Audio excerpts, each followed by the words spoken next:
So Emilia, of all things elderberry, why elderberries? Well, just kind of fell into it by accident. Actually, it's one of those things I never would have imagined being an elderberry farmer. So I was diagnosed with Crohn's when I was a kid, 15 years old. I know that a lot of people know what Crohn's disease is now, but back then, nobody really knew what it was.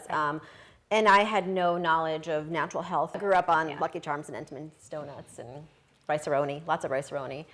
And so we didn't know what was going on. And, the doctors gave me lots of medications, immunosuppressants, steroids, everything.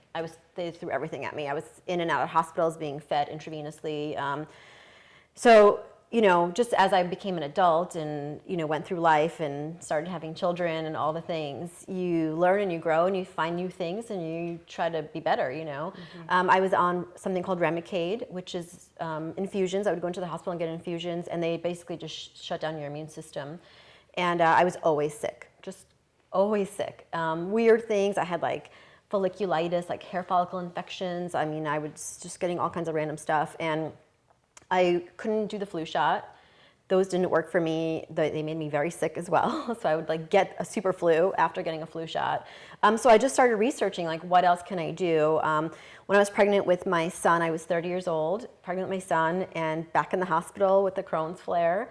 And I was still working at a previous job, producing photo shoots. It was a stressful job. And I thought, you know what, something's got to give. I can't do this anymore. And I went back to school for holistic nutrition, started doing research, started really trying to get healthier, and gave up gluten and dairy and changed my diet. And I became stronger and healthier. And then I started researching, what can we do for immune support, since I'm not doing the flu shot. I wasn't doing kind of the typical medical things, right, that we're told to do. And I did some research and found elderberries. And the more I kind of dug into it, I realized that Missouri is actually leading the way in commercial elderberry production, which is growth. So Missouri University has a grant, a $5.4 million grant, where they're researching elderberry for farming, commercial farming, and also degenerative brain disease. So being here actually is a big reason why I got into elderberry, because I was able to source it fresh from the farm. Wow. And so I found some fresh local elderberries, got some local honey, and started making this recipe I found online, basically. Just modified it so that my kids would take it, because a lot of the syrups I was finding at the stores were really goopy and syrupy, bitter. The taste wasn't great. They used glucose syrups and other things that I just didn't want. And at that point I was learning, what do I want in my body, what do I not want in my body? And so I wanted it to be super clean. And I gave it out to some moms at the bus stop, and one of the moms said, "Hey, why don't you try selling this on Facebook?" And I did, and it did great. And then we, was doing meetups in parking lots, and then, ended up going to a health food store and kind of asking around, how do I get this in your store? And we rented kitchen space and started making in the kitchen, and just little by little, it just kind of came from that. Wow.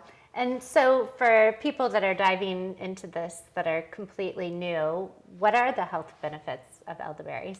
Well, for me, I discovered elderberry because I was looking for immune support, and that is what most of the studies are on. So again, it's not a pharmaceutical, so we don't have the same kind of money backing it. Right. So what we know is, Hippocrates, the father of medicine, said elder is the medicine cabinet. So it's been around for thousands of years. It's been used by everybody in all different countries. America's kind of a little bit behind. We're just kind of coming into it.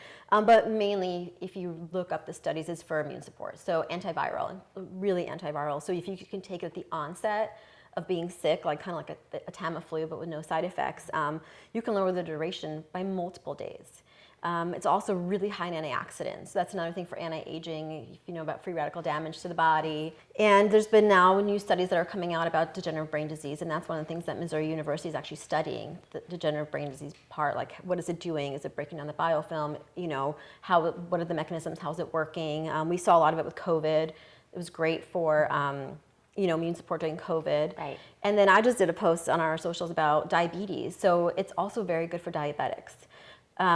And one of the things is you don't want sweetener, obviously. So most of the elderberry on the market have sweetener. So we do have some products that don't have sweetener. So everything we do, we really want it to be clean, because we consume the products too. And that was the whole point of doing it ourselves, is that we wanted better, cleaner products. So what do you hope for your business for the future? Where would you love to see it go? Wow, yeah, we'd love to expand our farm. So we got really lucky during the pandemic, right when it hit, when nobody was paying attention to land nor buying things. We were notified about a beautiful farm out by Herman, Missouri, 150-acre farm that was homesteaded in the 1800s. Wow. And we were the first family. I have a business partner that's lucky enough to live out on the farm. So nice to meet you. So nice to meet you too. Thank you for coming to the farm. Absolutely. This is so great. I love it out here. Just we want people to get our products. We want them to know that there's options for them. They don't have to stick with what they think they know just because it's what they see in the store. So here we'd love to keep creating better products. We're looking into creating a spa line soon using the rest of the plant. Okay. So though everybody knows about the berry, the plant is so powerful. Like the leaves are really great for burns. I did not know that. Yeah, there's a lot more you can do with the plant. The flowers, great for respiratory stuff and allergies. So we would really love to get into processing and using more of the plant. It is a lot of extra work doing everything organic, and but you know, again, we take the product. Well, you want those immune benefits, and you want your product to help people. Absolutely, we don't want to put more toxins in people's body. I think that a lot of the issues we're having today, it's just the world is kind of toxic it's all overload. toxic overload, and so we don't want to contribute to that. We want to try to help with that.